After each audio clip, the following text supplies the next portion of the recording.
All right, everyone. This is SANDCAST, Beach Volleyball with Bourne and Travis Mewhirter, and I have a weird screen problem. Sav, you still there?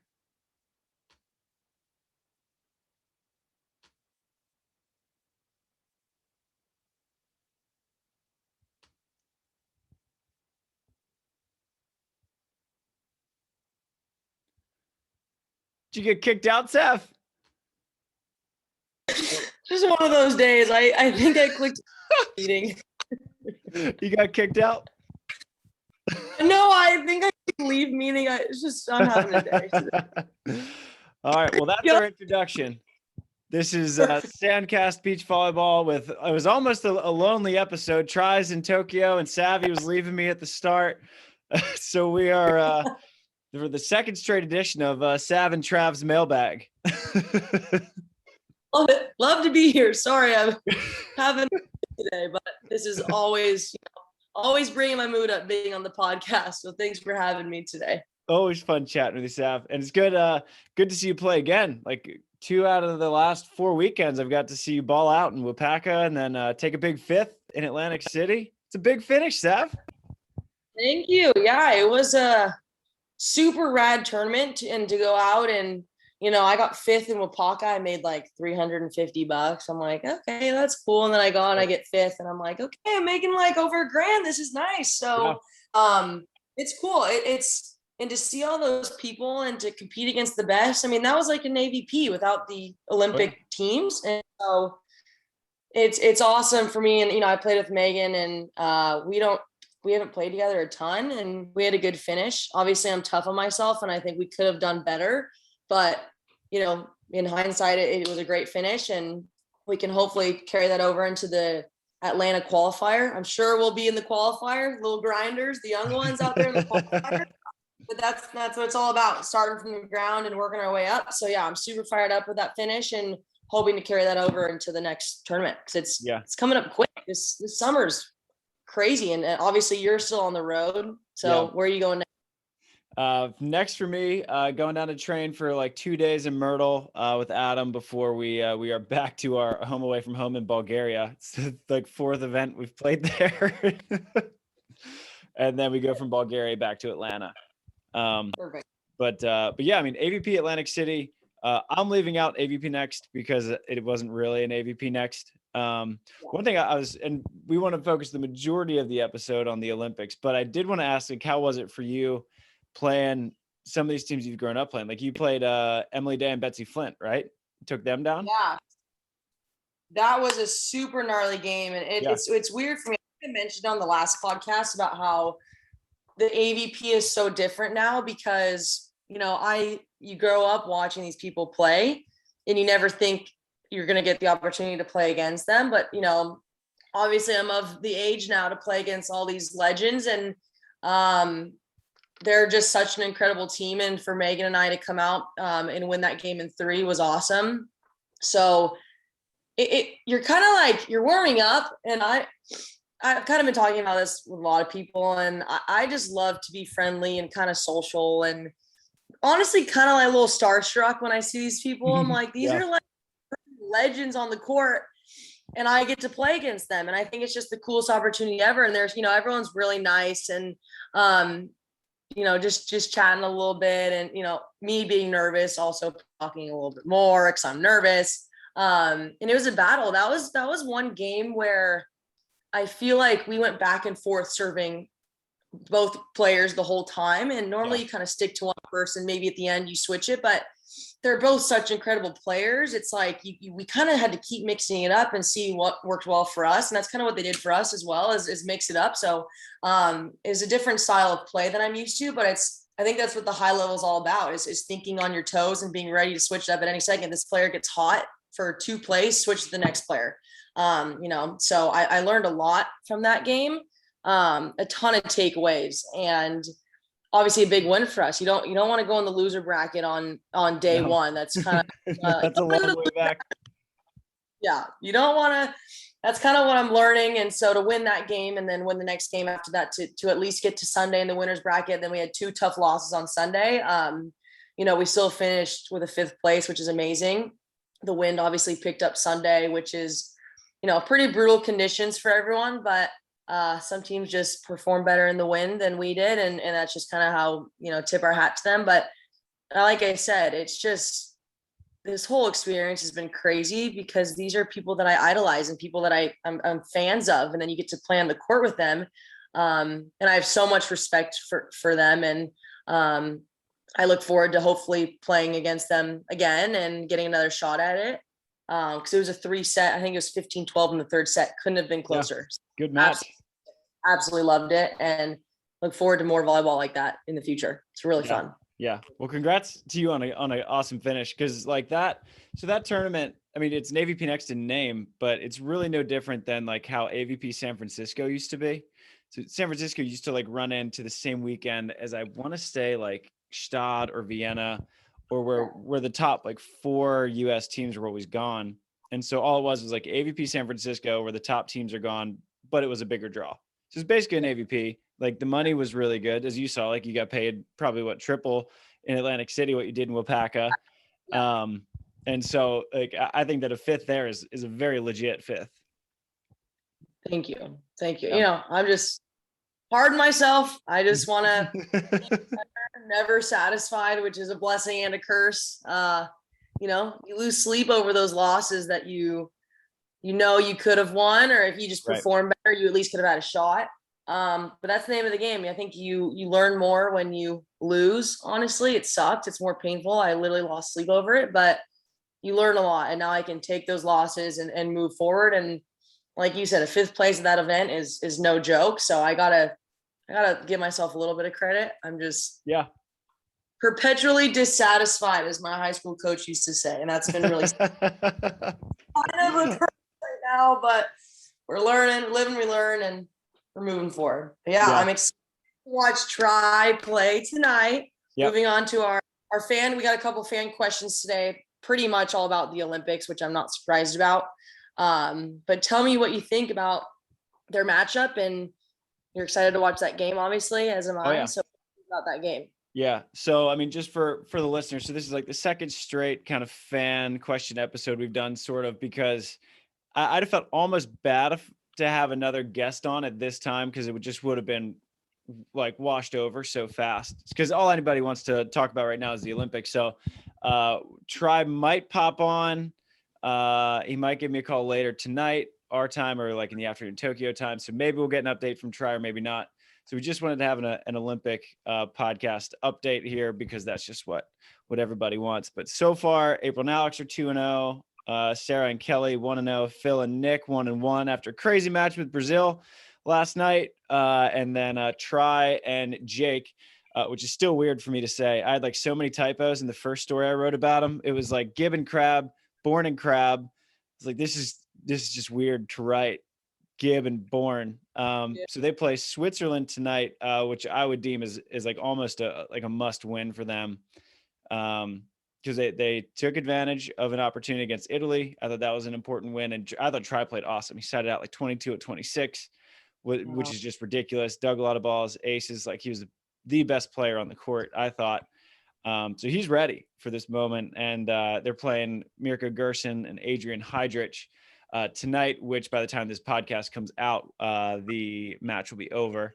But I think it's kind of a must win for them, because they play Qatar next. And so if you can get your 2 wins early before you play the top seed in pool, that's super important, because if you win 2, you're out, like you're clear. So this would be important for them to get out. And just with the way the Olympic pool play is structured, it really doesn't matter at all if you go 1-2 or 2-1, as long as you are out of pool, you're out of pool, because it's 24 teams total. The top 2 from each pool make it out, with 4 lucky losers. And so you really want to make sure you seal up that second spot.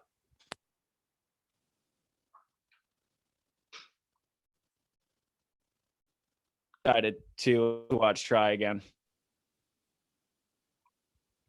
Yeah, I didn't know. I thought originally it was 3 coming out of pool. So that's obviously I'm learning something new every day. 2 out of pool and 4 lucky losers. So that's interesting. Obviously I'm trying to navigate this whole team.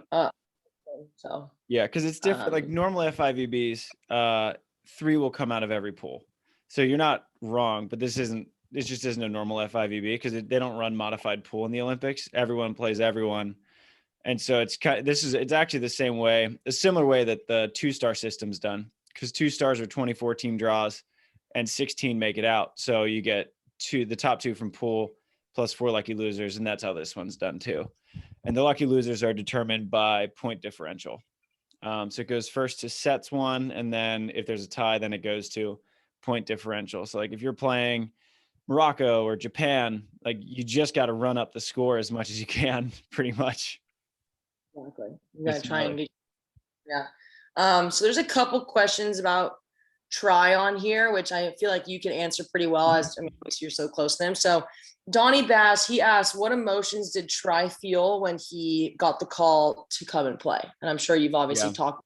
And, you know, he posted an Instagram about it. If you guys haven't watched it already, you should go to his Instagram page and kind of listen to his, you know, it's kind of, I think it was the day after he got there or something. Him just, he was actually there. It was a real thing. It wasn't just a made up thing. And it's a good, 5 minutes of your time. I listened to it a couple times, and it was super inspiring. So what did he say to you about, you know, because the last episode we did, he couldn't make it because he was going over there. He was on his way. So what did he do? So he last Tuesday, so when we recorded this last episode, like a couple hours earlier, I was lifting at a Planet Fitness in Baltimore, and Try calls me and he's like, "Hey bro, like I'm gonna be on my way to Tokyo tonight." I was like, "What?" And he goes, "Yeah, it's like this crazy thing." He's like, "Taylor tested positive for COVID." He's like, "You can't tell anyone." He's like, "This is pretty much a secret mission. Like I'm going to Tokyo," but he wasn't sure if he was in. So Taylor had tested positive, but it could have been a false positive. So Try was like, "I'm going basically just in case he tests positive again." Yeah. And so I was like, and pretty much everyone who's friends with both of them got hit with this like same conflicting emotions. It's like, holy shit, like you're an Olympian. Holy crap, this is so sad for Taylor. Right. And so Try was like heartbroken for Taylor because it's just such a horrible scenario. And like no one would wish that to happen. And Taylor, you know, he's not even the only one in this situation. Like both Czech teams had to forfeit out of the Olympics. They couldn't even get an alternate. And so like Try was just like this brutal seesaw between excitement and like, damn, I'm bummed for Bug. But at the same time, you know, Try can't control the situation. And so he can't make the COVID rules. He can't make up, you know, he can't do anything about the fact that Taylor tested positive. The only thing he could do is play the best volleyball he could play. And who better to fill in for that spot? I mean, there's obviously Trevor, but Trevor's hurt right now, so he couldn't play anyway. And so Try was like, well, who better than Try Bourne, like one of Taylor's closest friends, someone who like loves Taylor, grew up playing with Taylor, learned with Taylor, and who's like, he's going to go out there and he knows it's Taylor's team, but he's still like, he's qualified points wise for 2 straight Olympics. So he's done the work and he knows that this is a stage that he belongs on. And we saw it when he played Italy. He was the best player on the court and just filled in seamlessly. Like there were no nerves, or at least none that were on display on the court. He played awesome. And so he just like went in seamlessly. Like I know him and Rich have a good relationship, and it's funny. I think the funniest part is that he's playing with Jake Gibb. You know, Jake's been the thorn in Try's side basically since Try started playing professionally. You know, Try's like kept trying to come up, but Jake and Phil are at the top and just like, not yet, young buck. And now Jake's the one who gave him this huge opportunity. So it's it was just this like seesaw of like excitement and being bummed for Taylor, but now trying to, is like the best thing he could possibly do is bring a medal home for Taylor, for Jake, for Rich, for USA. The whole team. Yeah. So I think it's really cool how they've just kind of, it's like a team. I think Jake had a statement where he's like, it's unfair because we're playing 3 versus 2. Because I think that's such a cool thing to read, just as someone who's just like a spectator from the outside. I think it's just so special. So I'm really excited to watch tonight. You kind of mentioned it, how, you know, they could have called Trevor, but he was injured. Someone else asked, did Gibb have any other options besides Try? But they would always take they were technically the alternate team, right? Try and Trevor. Normally, do the alternates go to the Olympics if it's not? So that's a like kind of a federation's choice. So Canada, they send alternates. So in 2016, Brandy and Melissa Humana-Paredes went as alternates. And when we had Brandy on the podcast, she said this really cool thing. She's like, I could have stayed in the village, but I didn't because I knew I'd get there one day. And now it's very cool that Brandy is an Olympian herself. But so Canada, they sent actually guys as the alternates. And so my buddy Jake McNeil's out there practicing with the girls, practicing with the guys, like helping whoever. So it's up to each federation if they want to send alternates or not. I don't think the U.S. typically does. I think that they just have alternates ready in a situation like this, and Tri popped on a flight and he was there. Yeah. So to answer this question, it was between Tri or Trevor, and Trevor was injured, or maybe they asked Tri first. I don't really know how it all worked out. Do you know how it kind of all worked out? I think Jake actually called Trevor first because Trevor's the more natural defender. I mean, Tri was running up 80% of the time at the end of the year playing with them, and Trevor's like, I threw out my back, and so I went to Tri. It's just so crazy. And we were kind of chatting before we started talking, is just how if anyone deserves a break, it's Tri. And I think it's just incredible that he's finally there. And I don't know him super well just through this podcast. And how can you not be his fan? I just don't understand. You can't be a fan of him or that whole team in that situation. So obviously it's incredible to see. But we have, maybe some people aren't fans. We have one question. We have one question here from Black Mamba Beto. He said, we'll try baby since he made it to the Tokyo Olympics and stopped whining. So good old Black Mamba. I mean, one, if anybody has any reason to complain about anything, it would be Tri. I mean, he grew up, I mean, his parents like run triathlons, still do triathlons. Like Tri grew up, like he was surfing and running and playing volleyball, and he's just like constant movement. And then for 2 years, he has this autoimmune disease. Like his whole life was flipped upside down, like could not do a single thing he had grown up doing. Whole lifestyle completely changed. And Tri never once complained to me about his autoimmune disease, about breaking his hand, about any of these bad things. Like he just weathered it, and he was like, it's going to work out. It's going to work out. It's going to work out. I'm just going to keep putting in the work.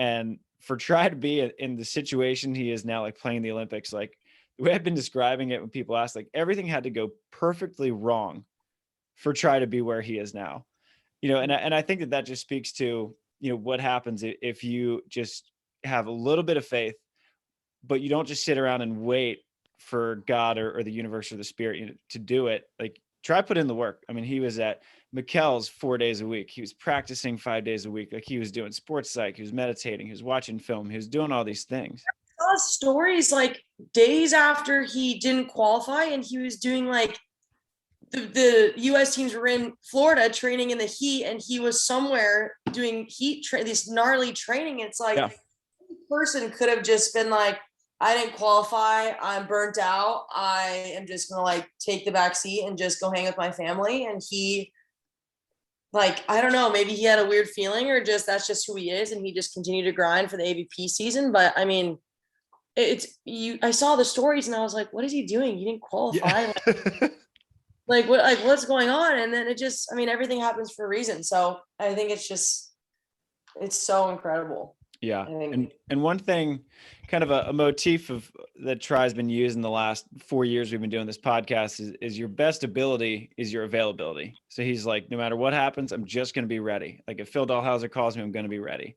If Jake Gibb calls me for the Olympics, I'll be ready. And so he's just like, he lost, probably wallowed in it for a week. And then boom, he was working out again and he was ready. And turns out, a terrible thing happened with Taylor, and Tri was ready to fill in and play for his boy. Exactly. Gosh, it's just so special. So obviously excited to watch him tonight, and hopefully going for their second win in pool. And I'd probably guarantee them making it out. I don't really know, but hopefully that would give them a really good chance of making it out. So moving on, I want to talk a little bit more about the other men's team. That was an insane match last night with Yeah. Phil and Nick and the Brazilians. So obviously I watch a little bit more of the women's side. But I've gotten the chance to watch the men's this year more than the women's, just based on my schedule.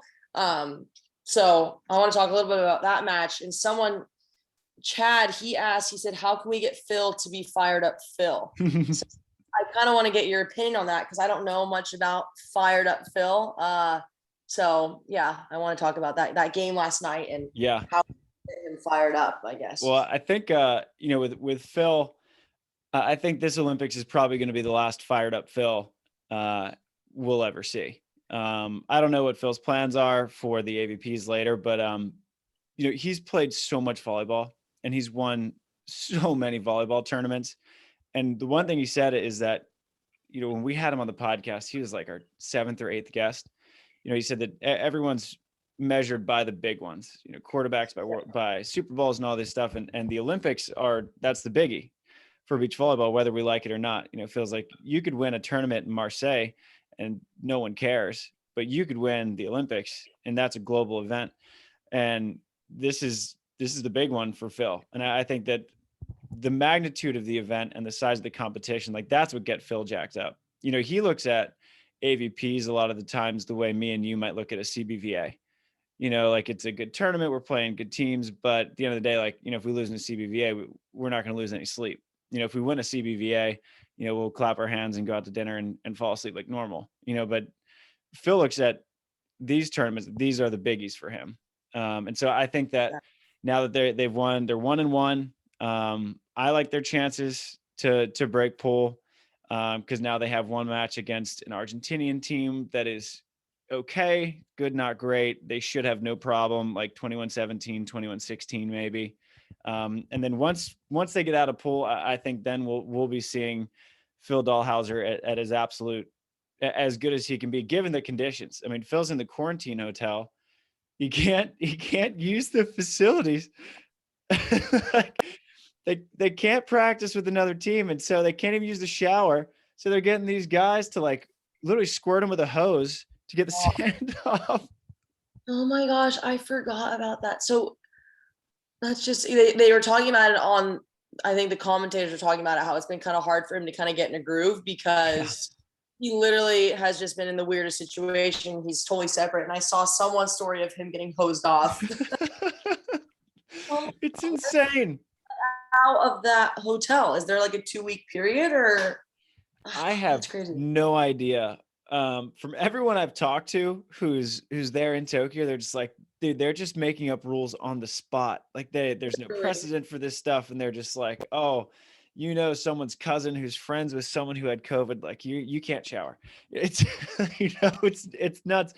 And so Phil's in that situation. Jake Gibb is in that situation. Kelly Claes is out there. And they're all in this quarantine hotel where all you can do, you can't practice with any other teams. You can only practice with your partner and your coach. You have to be like the dead last team to use the facility. And like, you can't, if you're the last team to practice, it's like 9-10 p.m. when you're practicing, and you might get a morning match the next day. So it's not ideal. So they got a little bit of adversity out there. So maybe we not see like the peak of Phil just given these things, but I think we're going to see as good as we can possibly get given the circumstances. I had no idea that Kelly was in that situation too. I just don't understand. I'm never going to understand how you can play a match against another team and like be touching the ball, and then you can go, you have to be in a different hotel and shower. I don't think anyone can understand. They're doing their thing. The authorities, they got it, whatever they got going on. I'm not going to like trying to be COVID safe. I get it, but it's kind of hard to wrap your head around. So I don't know. It's crazy. But I have a funny question here about is Nick Lucena's goatee inspired by Taylor Crabb or Todd Rogers? I mean, hopefully both. I mean, I think it's Nick did that for Taylor though. I love that all the US players have a little something going on for Taylor. Nick's got the goatee, which is hilarious. And I know that Taylor really appreciated it. Jake wrote Tay on his hat. Tri wrote bug. So everyone's doing a little something to show Taylor a little bit of love, because I mean, Lord knows he needs it, because he is stuck in that hotel. He's stuck there too, right? He's all locked up in there too. Yeah. Oh, it's just crazy. And I saw his girlfriend and her twin in Atlantic City. Yeah. And they're the sweetest ever. And I didn't talk to them a lot about it. I saw them the day of the qualifier, but you could just tell how rocked even both of them were about the whole situation. I mean, it's affecting everyone. It's just the craziest thing. So praying for him to get out quick and, hopefully have a run at 2024, because, that would be obviously incredible. I kind of want to transition into talking about the girls' side. Yeah. Someone talked about, he asked Donnie Bass again, he asked, can both American women's teams medal? So based on their performances, I know Sarah and Kelly had a super gnarly first game against Latvia. Yeah. Our friend Tina, she's obviously insane. And then obviously April and Alix doing well, being 2-0. So what do you think about the women's side?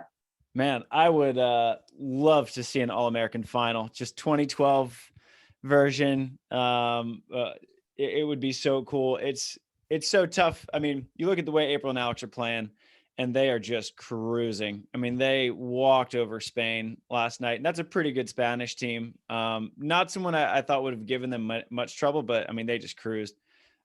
Sarah and Kelly, though, I mean, they're playing such good volleyball. The last 2 months have been magnificent. Looked like a little bit of nerves from them, especially from Kel. She was getting a little bit tentative, a little shooty against Tina and Anastasija, but I think that's to be expected, just given everything. You can't simulate that stage ever. It's totally new. So I love the way they're playing. But the other team that I think is really starting to regain their form is Melissa Humana-Paredes and Sarah Pavan. They'd struggled a little bit towards the end of the Olympic qualification process, just kind of a little uncharacteristic for them. But man, they are playing so good right now. So I think between those three, hopefully they just don't match up on the same side of the bracket until the semis. Because I think that, just the way the Olympic qualification process went, everything is just leading up to this clash of Mel and Pav and April and Alix. But I would love to see Sarah and Kelly just kind of Cinderella dance their way through there. Yeah, I'm excited to continue to watch. I think, when is Sarah and Kelly's next game? I think it might be tomorrow. They play, so Tri plays, let me see, I can get this on my phone right now. I'm surprised you don't have it memorized yet. Exactly. But I think that they play Wednesday. And I never know what it is, if it's Wednesday Tokyo time or Wednesday our time. Our time or Eastern, or it's all kind of different. Let's see. It looks like they play Wednesday or maybe Thursday.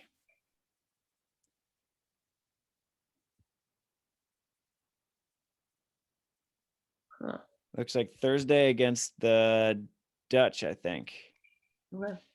So that's when we'll see them again. Yeah, I missed their first game because I was on my flight home from Atlantic City, but I heard it was a battle. Obviously, Tina's good. I kind of just heard what happened, and correct me if I'm wrong, but they were serving. I don't know Tina's partner's name. I just know Tina because I played against her when she was at UNC this past. Kravcenoka. So they were serving her for the majority of the game, and then last minute they switched, and Kelly was stuffing balls left and right. I literally was using that in just my coaching this last week, and I coach with Mike play check down in San Diego here, and he's talking about just trusting your training and always being ready to get served and stuff. And I was like, did anyone watch that game? And I hadn't even watched it, but I was like, I'm pretty sure one person was getting served the whole time, and then they switched it up and it worked. So it obviously, that's something I'm continuing to learn, switching it up when it's close at the end there. So it's just cool to see them thriving and doing well. So hopefully they can come out of their pool too and dominate. Most of our next questions are about the upcoming Olympics. Do you have any more to touch on about upcoming game for the US or teams that you think are going to dominate? How are Anders and Christian doing on the men's side? Anders and Christian. Well, before I get to them, I do want to say Tina was phenomenal at the net against Sarah and Kelly. She's really the reason that they won the second set, and she was the reason that really, like, she was giving Sarah and Kelly fits in the third set too. So I thought defensively, I think that Tina was the best player on the court. She was just really dynamic at the net, like great blocking moves. And then it's hard when you go a whole match without getting served, then it's like 10-8, and all of a sudden, like, you're getting the heat and you're out of a rhythm, and especially as a blocker, because you're not even getting offensive reps in transition. At least if you're a defender and you're kind of getting iced out and serve receive, you're at least getting, you dig a high line and you get, your offense is warmed up that way. So that's a hard thing, and good on Sarah and Kelly for making that adjustment. And they had to do that on their own. There's no coaches in the box in the FIVB. So that's something that they had to figure out. And Kelly really stepped up at the end. I mean, she had this monster, like, left-handed Kong block on Tina that just completely changed the momentum of the game. And so it was a great match. And I think it was really cool because you're looking at two teams that are just the future of the sport that we're going to watch for the next 2-3 quads. Sarah and Kelly are 24, 25, Tina's like 23, and Anastasia's really young. And so that's players we're going to see for a long time. So it was fun. But Anders and Christian, they played Spain this morning, or last night, technically. Man, every team is just going after Anders. It's just like every team in the world colluded and decided that when 2021 starts, no one's serving Christian, everyone's serving Anders, and we're just going to tire this guy out. And it's working. I mean, it's a totally different. Anders probably hasn't gotten served his whole life. Yeah. And now, the last 3 years, Christian's gotten every ball, and now Anders is just getting every single ball. And he goes in these ruts of like 4 or 5 points in a row where he'll just kind of hit a ball out, get blocked, get tentative. Whereas before, whenever he got a ball, he was just like Yahtzee deep seam, Yahtzee hard angle. And it's working, but it's crazy because the same exact thing happened to Phil and Todd in 2008. Everyone had served Todd, and then first match of the Olympics, Latvia just serves every ball to Phil out of nowhere and upset Phil and Todd. And now people are doing the same thing to Anders and Christian, just completely switching it up, like kind of out of the blue. And they've won both, but both of them have been uncomfortably close. Like, they were closer with this Australian team that they really should have. And hats off to Australia. They played fantastic. But then they were way too close with the Spanish team that's been struggling. And so they're not like the sure thing that they used to be. I know, because I remember you mentioned in our last podcast, I was like, obviously they're going to be the team to beat. And you're like, no, the Qatar boys are going to be the team to beat because everyone's switching it up. So it's crazy. It's very interesting to see. It is. Did you happen to watch Carrie Walsh's latest Instagram? It was like a 7-minute video. Oh, I didn't. So she posted, let's see if I can pull it up. She posted an Instagram. I watched all of it. Just about, because she said, she was like, I never really, so it's like an IGTV. It's almost 8 minutes. And she posted, it was like, basically she just said that she never really hadn't talked about not qualifying for the Olympics since she didn't qualify. She kind of just went about doing her business, and she finally had the time to like sit and process. So when you get a chance, you, Travis, and everyone else listening, get it, take a listen to this, because I just assumed like she's done, but I don't know. Her video wasn't reassuring. Like, someone asked, does Carrie go for 2024? And if so, who with? It's a very interesting question, because I assumed, she'd just be done and she'd go hang out with her kids and stuff. But she mentioned like maybe being done and people assuming that she's done, but she's like, I don't know. I still just am fired up on it, and I'm not sure I want to give it up yet. So what do you think about that? I know you haven't. I don't think Carrie's done. I think she might be done for the year. I'm going to be very interested to see if she comes back to play AVPs now that there's been an ownership change. I think that'll be an interesting thing to watch evolve. But I don't think Carrie's done. I think that she's still playing pretty good volleyball. She has a lot of points, and you have a lot of really talented young defenders like yourself, or, like a Sarah Hughes, who I think would probably be entertain that conversation to play with Carrie. So, and Carrie, she's still Carrie. She's still the greatest of all time, and if the greatest asks you to play, you play, and maybe there's a little Tom Brady in her, she's like, all right, well, the Patriots, they had a couple bad years with Tom, and then he went to Tampa Bay and won. So she didn't qualify. Maybe she could just do her own version of Tom Brady going to Tampa Bay and winning. I'm never betting against Carrie. Never going to say she's hanging it up until it is like she is done. Even then, I feel like one day she's like, well, I missed him, I'm going back. She's in such good shape. Are you kidding me? And you don't realize, what is she, 42, I think? And April's 39. I mean, these older girls, and like, they're in such incredible shape, and they know so much about the game. It's like, if their bodies are still feeling great, like, why stop? You're so much smarter and have so much more experience than like me. Like, they're in better shape than me, probably. They know way more about the game. It's like, you think that the 22-year-old's going to come in and be in rad shape and, do well. But in beach volleyball, it's weird. Like, you can still be in legit beach volleyball shape at a later age, and then you just have the experience and the points and everything to go with it. It's like, you can't beat it. So it's, she talked a little about her partnership with Brooke. And obviously great to see Brooke playing with Delaney this weekend. We can touch on that a little bit. Absolutely crushed it this weekend. Yeah. To a rad team that's pretty much they've won all of it so far. Taryn and Kristen lost in 3, but I loved watching them play all weekend. It's exciting to see Delaney do well. Obviously, I know you're too. Yeah. What do you think about that weekend?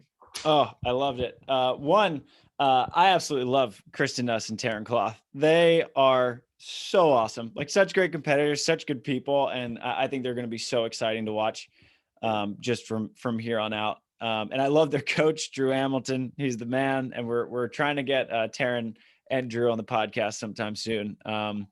But it's so fun for me to watch Delaney succeed and really just kind of like have a partner moving forward, because she's always been kind of in flux with different partners. And so now, like, she loves playing with Brooke. It's like the most fun I've seen her play volleyball since like her and Katie played together.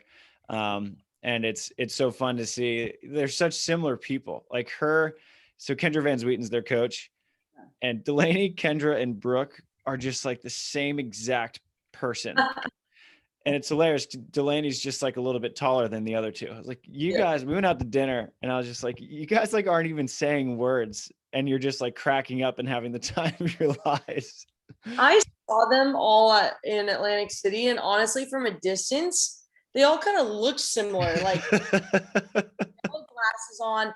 They all 3 were cruising around. I'm like, oh my gosh, like, they literally look the same too. It's the funniest thing ever. But yeah, it was really cool to see them play and do well. I mean, I've never met Brooke, but she seems like a super sweet girl, and obviously a volleyball player. So props to Delaney for scoring that, and I hope they do well moving forward. Are they going to go play in some FIVB stuff later this year? I think they're signed up. They're kind of committed for the rest of the year for AVPs, and I think that they're debating between playing the 2-star in Prague and Manhattan. Because it's funny, because Kristen and Taryn have won all the AVP Next Gold wildcard bids. Delaney and Brooke got one for Manhattan by getting second, because Kristen and Taryn obviously don't need like a 15th bid. So now they're like, well, we're straight into main draw for Manhattan. We're also straight into Prague. So they're kind of waffling between which one to play. But yeah, they're going to play Atlanta, either Prague or Manhattan. Going to play Chicago, and there's a 2-star in Brno that they're going to play. So they're happy. They're going for it from here on out. Do you suggest them to do play in an FIVB or go play in the Manhattan Beach Open? It's hard because like I have no idea like what the points are going to look like for the AVP. Who knows how many AVP events we're going to have next year. Like Bally's is moving in. Maybe it'll take them. Maybe they'll like come in like right off the bat and charge it with like 10 events. Or maybe they'll just like slow play it and just do kind of like a similar thing that Donald's been doing with like 3 and then 4 and then 5. So it's hard to say. It's hard to skip out on a main draw in Manhattan when we can literally walk there from our house, rather than get on like a $1,200 flight to the Czech Republic. Yep. And I think at the end of the day, it just comes down to what their goals are. So for me, I'm going to Prague instead of Manhattan, just because I'm slowly climbing the ranks internationally. And, for the guys, like if you want to get a top tier partner, you have to play international. And so I'm just trying to build my FIVB points as much as possible. So I'm sacrificing that, but I don't really know what Delaney's shooting for, to be honest. And I don't know what Brooke's shooting for. So I think it just kind of, once they evaluate their goals, like which points are more valuable to them. 100%. I mean, you haven't been home at all, so you haven't even I know. anymore. You haven't even been around. It's so crazy. Me and Delaney, it's like, it feels like we're dating again. We'll like pop in, see each other for like 3 days. Then it's like, all right, well, I'll see you in 3 weeks in Atlanta. We're just like, it's the same thing as when we met in 2018. We would go on dates at every volleyball tournament we saw each other at. It's basically what we're back to. Those are just the cutest thing. Oh, absolutely love it. So, I mean, there's a couple questions here about you just touched on, the point system. Someone asked Rob Volley, he asked, what should change about the Olympic point system? I mean, if anything, what do you think about I think that the Olympic point system is actually the only point system that gets it totally right. You have, so the Olympic point system, for those who don't know, you have the Olympic qualification period, which is typically 1.5 years to 2 years, just depending. And you just take your best 12 finishes. So it rewards teams who play a lot. And like Carrie and Brooke, I think, played the most events, or Sarah and Kelly, they played the most events of any US teams. And they were just playing all of them.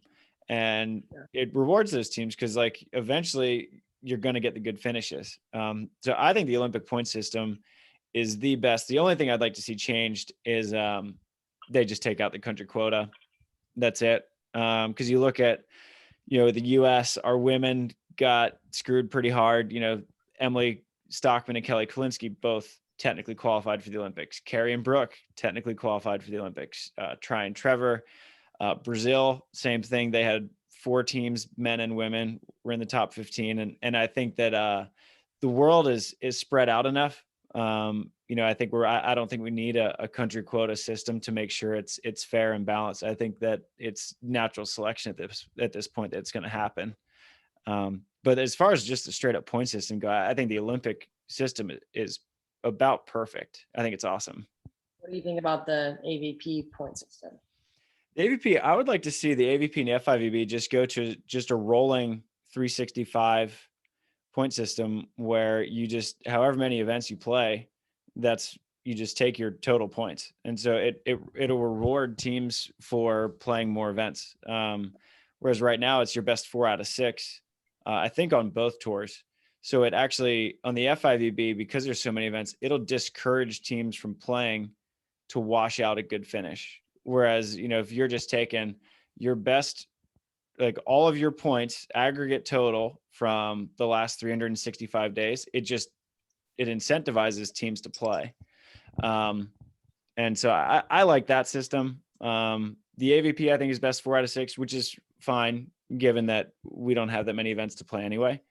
So I think that makes sense. And I like that you can't be hurt by AVP next. They can only help. So it just encourages people to play those events too. Yeah, 100%. I mean, that's kind of, you got to get after it. You got to start signing up for all this stuff to Right. get it's, from what I've heard, I mean, we have these AVP next, like the Atlantic City one, that are the level is so good, but you get very few points in comparison to like a normal AVP. But that's just the level of the game is going up, and everyone wants to play. So like that's just the future of the game.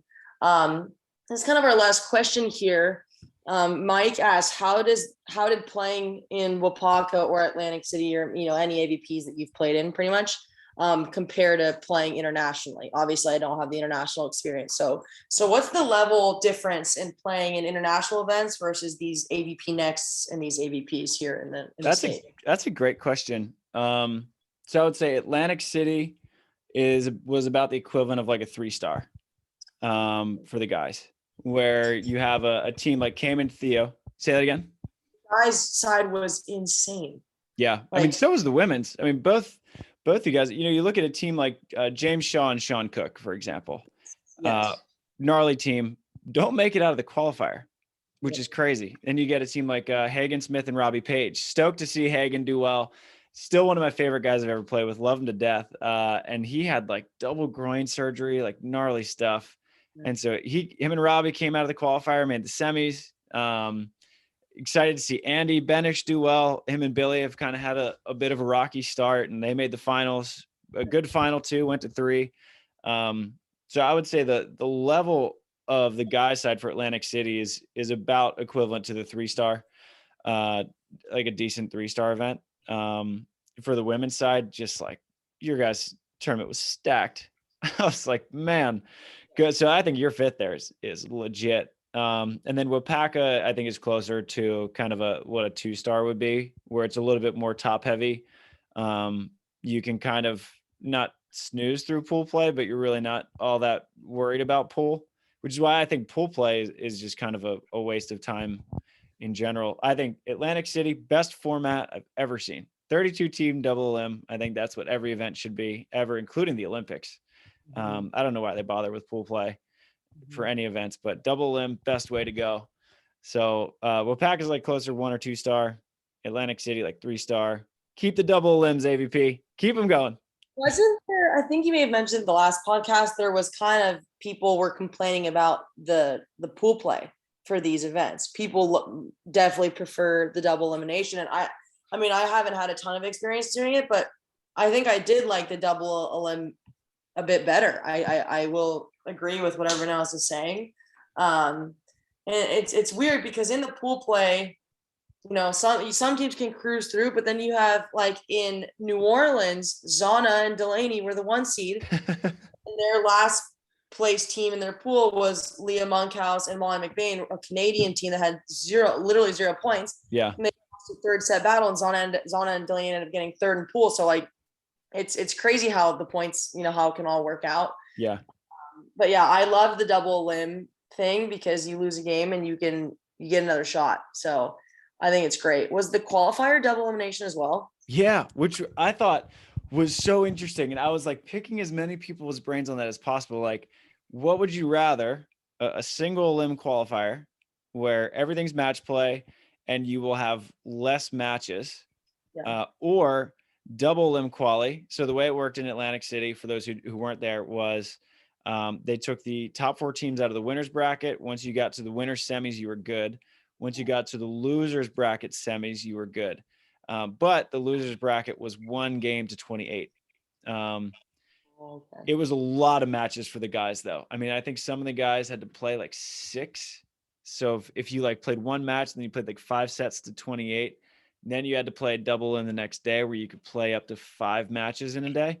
So it is a lot of volley if you're doing like a double M qualification too. But I think like we train to play volleyball, so I'm okay if it's double limb, which I think is the truest format. I think if you play double limb every time, you'll get kind of the truest winner on average. So I think more volley, double limb is the way to go. Qualifiers included, but it's just like if you have the time of day to run a double limb, because it's a lot. Exactly. So I think they crushed it with the format, and kudos to Jeff Conover and Carly and Wayne Gant at AVP America. They're superheroes, and Josh Glazebrook, and they did a great job. Yeah, it was a very well-ran tournament. So, kind of to wrap this whole thing up, moving forward, you're leaving to go overseas and then you're coming back for Atlanta. So What is our format looking like for Atlanta? I think it's, what is it, a 10-team main draw, and then it's like a 2-day qualifier, or what is it? Yeah. So Atlanta, it's a total of 20 or 16 teams in the main draw. 10 are automatically in on points. They're reserving 2 more spots for a wild card. If they don't use those wild card spots, which they almost never do, then those 2 wild cards will go to 2 more teams by points. And then it is a 2-day qualifier. So the first day is to get, I think 8 teams will make it to day 2 of the qualifier, which is 32 teams. And then 4 teams will make it out of the 32 team qualifier to main draw. And then Manhattan is the same thing, except it is a 24 team main draw, not a 16. And then Chicago, I think, is back down to a 16 team main draw. So it's gnarly. Like, if you have an automatic bid on the AVP this year, congratulations, because that is valuable. So here I am. I don't know where your points are, but I will definitely be in the qualifier. Hopefully me too. But yeah, that's kind of the next thing to look forward to. Obviously, we'll continue to watch the Olympics and root on our USA team. So obviously love chatting with you today and fired up everyone. Well, this podcast would comes out tomorrow morning. So yeah. Hopefully you rooted on last night. Hopefully they get a dub in their game tonight. But yeah, always a pleasure talking to you and looking forward to the finish of the Olympics and your next few events before the AVP Atlanta. Yeah. Love chatting, Sav. Good finish in AC. Keep that rolling. Much. Thank you. All right. Talk soon. See you later. Thanks, everyone.